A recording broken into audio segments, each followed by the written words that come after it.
Shalom, que la grâce de Dieu soit sur vous, que le Seigneur vous bénisse et que le Dieu Tout-Puissant vous garde. Nous allons méditer dans le livre de Néhémie, chapitre 2, verset 20. Et je leur fis cette réponse, le Dieu des cieux nous donnera le succès. Nous, serviteurs, nous nous lèverons et nous bâtirons, mais vous n'avez ni part, ni droit, ni souvenir dans Jérusalem. Alléluia.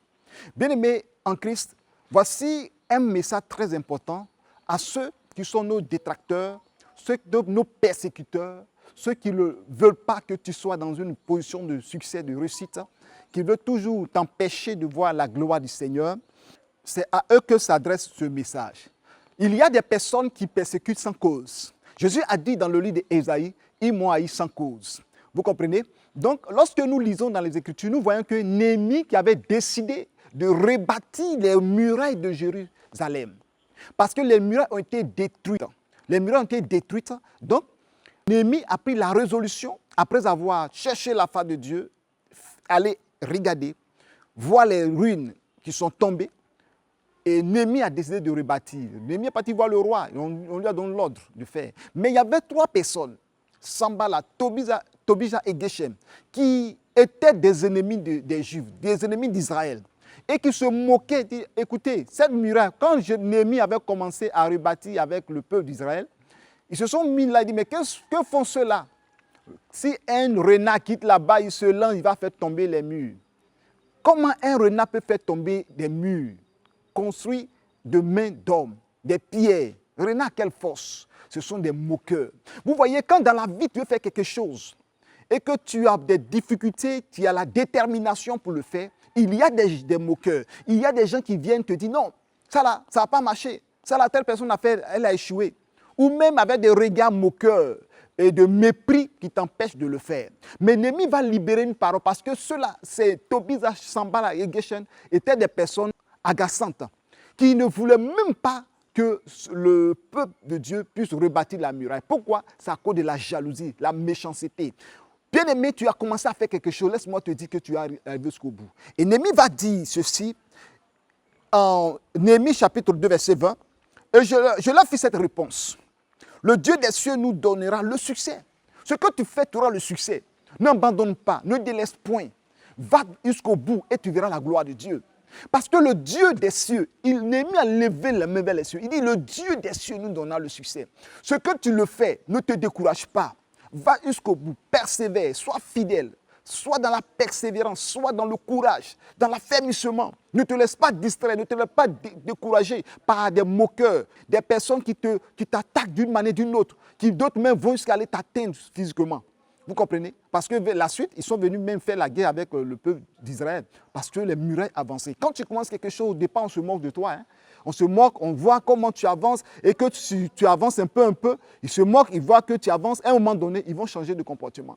Ils vont te créer des problèmes. Non, ce lieu-là, ce n'est pas pour toi. Telle chose-là, ce n'est pas pour toi. Tu n'as pas tes papiers qui donnent que tu prouves que tu dois faire ceci. Et d'ailleurs, même l'argent, tu dois à telle personne. Tout ça pour t'empêcher. Bien-aimé, Néhémie a dit, le Dieu des cieux nous donnera le succès. Ce que tu fais, est ta foi en Dieu. Crois au Seigneur Jésus-Christ et il te donnera le succès. La Bible déclare que Christ en nous, l'espérance de la gloire. Donc lorsque tu crois en ce Dieu, tu crois en Jésus, ce que tu fais, tu auras le succès, tu auras la victoire. Rien ne va t'empêcher de voir la gloire de Dieu. Rien ne va t'empêcher de voir la gloire de Dieu. Néhémie va libérer une parole en disant que, une parole qui me plaît beaucoup.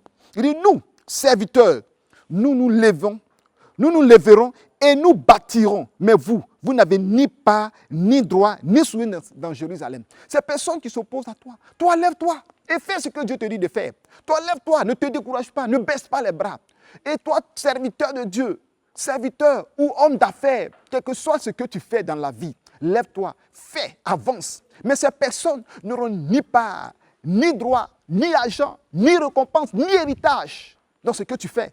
Parce qu'ils se sont moqués dès le départ. C'est ce que tu dois comprendre. Que tous ceux qui se moquent de toi ne mangeront pas ce que les fruits de ta bénédiction. Tous ceux qui se moquent, Dieu ne va pas permettre. Peut-être toi, tu as un cœur joyeux, tu dis non, je vais le faire. Non, Dieu ne permet pas certaines choses. Certaines choses, Dieu ne permet pas. Dieu ne va pas accepter même. À moins que Dieu veuille leur donner une leçon pour les humilier. C'est pourquoi vous lisez dans les Écritures, dans le livre de 2 Rois chapitre 7, voilà un homme qui s'est moqué d'Élisée qui a prophétisé. Parce que à Samarie, il y avait la faim. Donc, les gens ne trouvaient pas à manger. Il y avait la famine. Donc, Élisée, un jour, a prophétisé en disant que demain, à la même heure, il aura de la nourriture, de la farine, avec telle mesure, tel poids, tel kilo, tout. Il a décrit tout. Et il y avait le centenier qui était là. Il disait que même si Dieu pouvait ouvrir les fenêtres dans les cieux, cela n'arrivera pas. Élisée a dit, tu verras, mais tu n'en mangeras pas. Et effectivement, Dieu a opéré le miracle chez les Syriens. Et quand Dieu a opéré ce miracle-là, le roi a ordonné ce centenier de se mettre à la porte, de regarder les choses. Mais bien aimé, malheureusement, les gens dans la faim l'ont écrasé, il est mort. Il a vu ce que le prophète a prophétisé, mais il n'a pas pu bénéficier de ça. Bien aimé, ceux qui se moquent de toi, qui disent que tu ne pourras pas se marier, ils verront ton mariage, mais ne pourront pas assister. Ceux qui se moquent de toi, qui ont dit que toi, tu n'auras pas d'enfants, et se moquent de toi parce que tu es méchante, bien aimé, ils verront tes enfants, mais ils ne pourront pas les toucher. Dieu va faire des choses au point que le Dieu des cieux te donnera le succès en toutes choses. Je parle de l'enfant, je parlais du repos. Il y a certaines personnes qui ne pensent pas un jour que tu peux avoir une maison, un jour que tu peux construire, mais tu construiras. Parce qu'il s'imagine, est-ce que lui là, il va réussir un jour? Qu'est-ce qu'il va faire? Quand il fait ses calculs, pendant 100 ans, toi tu ne peux pas réussir. Mais Dieu aussi a fait son calcul, dans 2 ans, tu seras quelqu'un, tu seras grand. Dans 1 mois, tu seras quelqu'un de bien. Bien aimé ce message, tu dois garder ça. Le Dieu des cieux nous donnera le succès. Et le seul et l'unique Dieu qui a créé le ciel et la terre. C'est lui qu'on adore en Jésus-Christ de Nazareth. Shalom. C'était votre serviteur, le prophète Paul Moïse de Gara, dans votre programme d'exhortation.